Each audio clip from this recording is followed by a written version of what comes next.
So good morning. Kanina sobrang lakas ng ulan. So naisipan ko mukhang masarap magbike. Kaso dahil sa sobrang tagal ko isuot nitong itong leggings.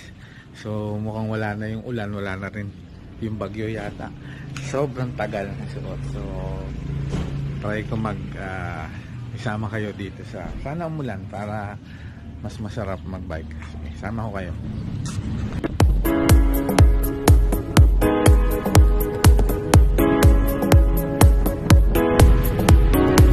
Waking up now, wondering where I've been. Me by your side. Waking up now, wondering what I wish you by my side. Waking up now, wondering where I've been. Me by your side. Yan, may rainbow. Ganda. Nice.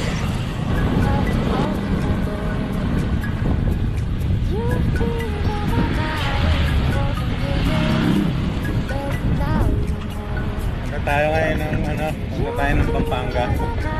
So, San Simon tayo.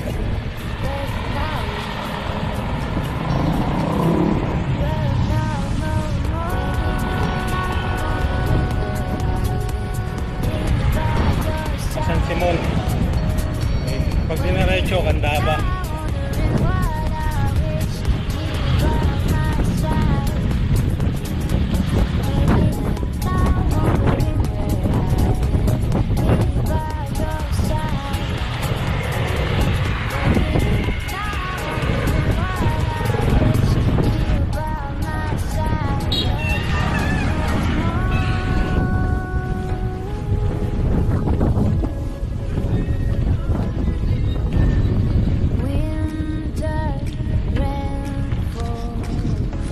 Talaga ako madalas magbike kasi dito sa mga puno,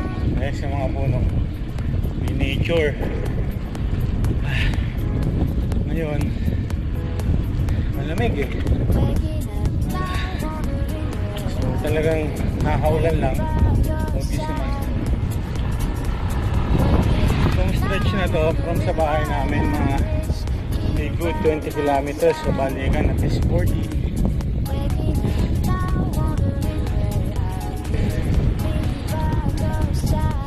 Plus, ganda ng nature. So, medyo probinsya pa.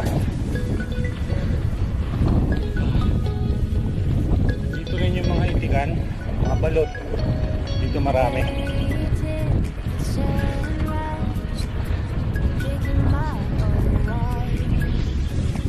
So yun, kung nadidinig nyo yung mga ibon, yung hangin, amoy ng damo. So mukhang malakas ang ulan dito. Tayo magawa naman sa country tawagin. Dito marami.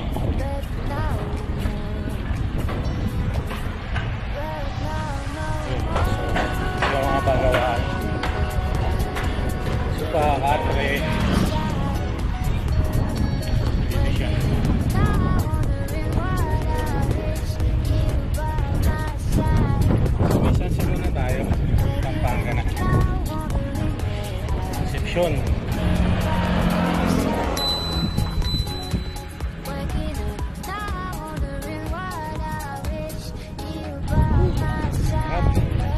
Sakto lang yung init tsaka yung lamig. Perfect. Medyo late na rin ako nag-start. 7:30 na ngayon. Simba pa kami.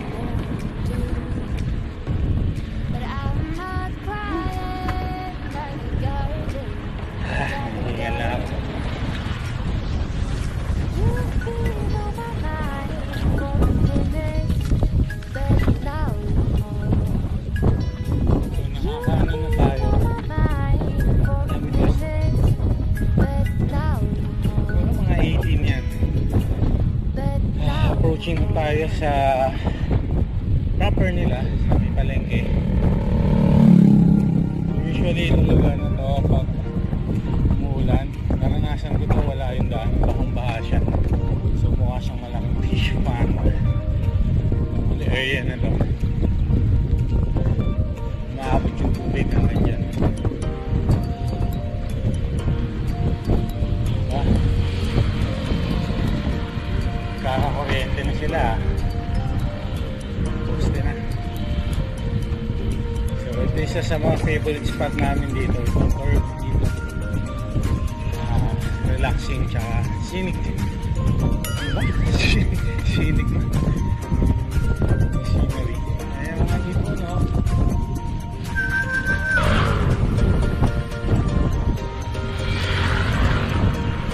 Ayan.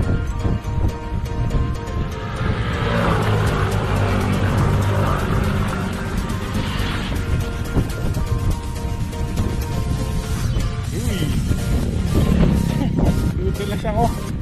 Dudulas ng gulong ko.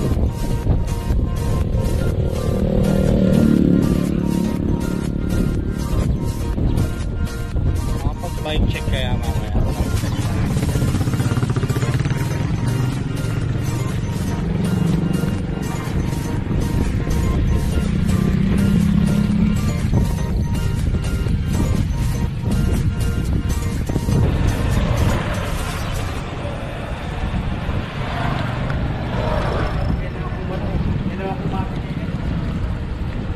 Oh, kapangpangan na dito.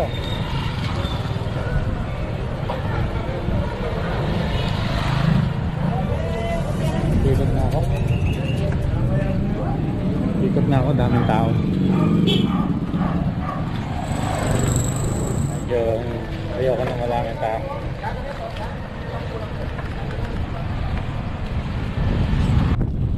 Stop muna tayo sandali. Minom lang ako. Sobrang lakas ng hangin.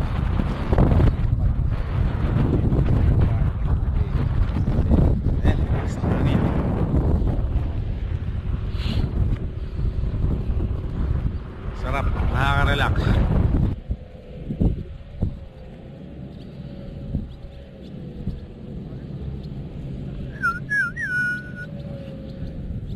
Uy, ibon, no? Dumadaan sa atin.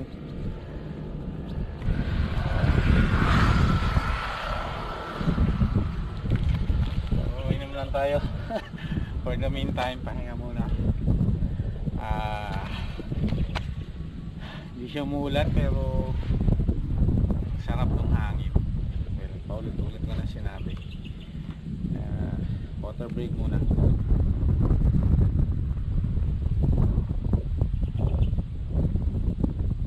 Yak, naubos. Ito ang vitamin C. Baka kasi umulan eh, kailangan ng vitamin C. Naisip ko mag bike check. Bike check tayo, papakilala ko sa inyo yung aking bike.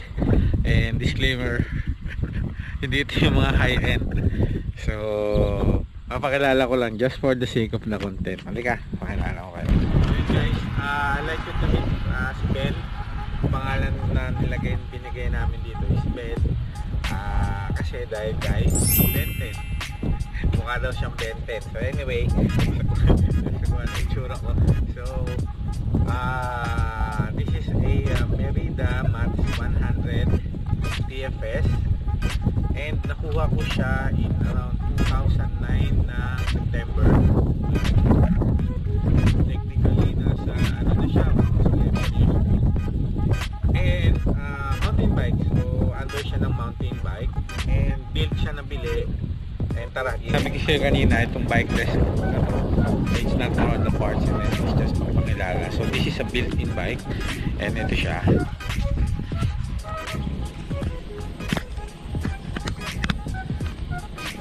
Parang mali yung term ko kanina. Hindi built-in, naka-built na siya nung nakuha ko siya. And nakuha ko siya sa life cycle sa may Green Hills. And yun nga, 11 years old na siya and wala akong pinalitan dito halos.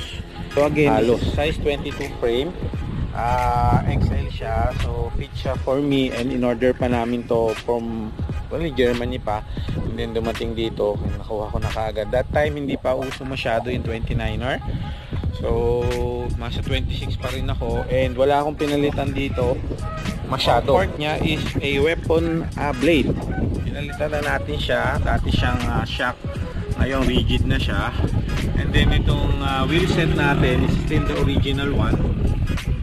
Ito yung kasama dun sa build. So ano to, ayan o, mats nalagay pa dito. Itong gulong hindi ito original. Ito yung ordinary na kinakabit ko for my cyclone training. So ito siya, so kaya medyo madulas kanina. Ito yung medyo low end. So anyway, so itong hub is still the original one. Siyempre kasama nito. Ito Shimano place na to, re-replace ko na kasi may isang incident in Caliraya. Bumigay ito sa sobrang preno. So again, naka-mechanical ako para kung ano man mangyari, kaya ko i-adjust. And then itong post, all original FSA cables, of course pinalitan na ito ano to, trademark ko to, Scotch tape. Scotch tape para dito kasi mahirap na baka gumalaw o ulan. So pati itong crank nya, it's a Olivia set. Still all original. Itong cables pinalitan ko lang kasi ginalawang na. Ito bagong palit. Pinalitan ko itong cassette na to. And then yung crank still yung nasa build nya. And then ito exhaust car to, pinalitan ko lang. And then ano pa, and actually mula nung binili ko to 11 years ago, wala, basic maintenance lang ang ginagawa ko. Basic maintenance lang. So hindi niya ako binitan ever itong Alivio set, itong mga to. So yun, it works for me So itong handle ko, itong ano, everything, gumagana naman siya. So, hindi na ako nagpapalit. And I'm very happy with this bike. Sobrang parang meant to be yan. Parang meant to be na sa akin siya. And yun lang.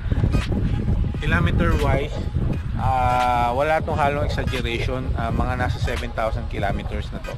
Kasi nung namatay yung speedometer nito, nasa almost 5,000 na, and that was how many years ago.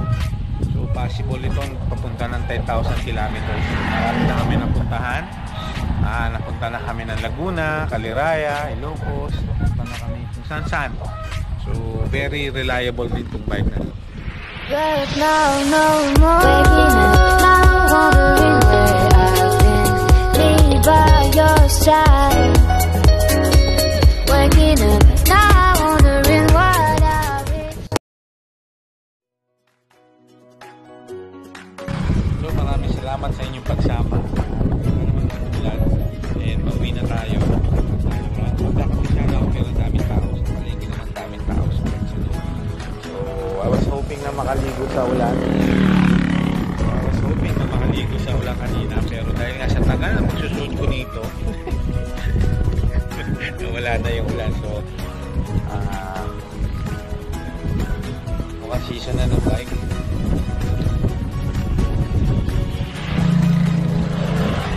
So since bike lang ngayon ang isa sa mga allowed na sport, so get into bike and see you around. Maraming salamat. Stay safe, ingat kayo. Pauwi na tayo. Kakain na tayo. So bye bye.